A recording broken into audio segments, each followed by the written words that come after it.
Brother నేను రోజు ప్రార్థన చేసుకుంటున్నాను, బ్రదర్ నేను రోజు వాక్యం చదువుతున్నాను, బ్రదర్ నేను మానకుండా చర్చికి పోతున్నాను, అసలు తప్పేమీ చేయట్లేదు బ్రదర్, శరీర పని తప్పు చేయట్లేదు, వ్యభిచారం చేయట్లేదు, లంచం తీసుకోవట్లేదు, మోసపుచ్చట్లేదు, ఇంకా సిగరెట్ తాగట్లేదు, మందు తాగట్లేదు, నిష్టగా ఉంటున్నాను దేవుళ్ళలో. మరి నేను పరలోక రాజ్యం పోతారా పరలోక రాజ్యం?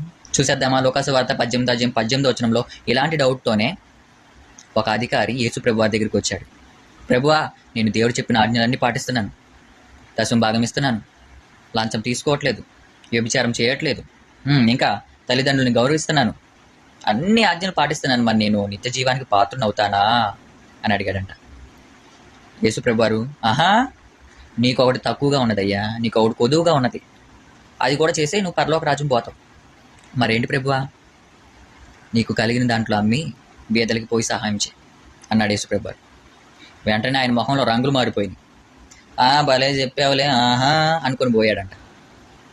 ఇప్పుడు ఆయన స్థితిలోనే ఉన్నాం మనందరం కూడా.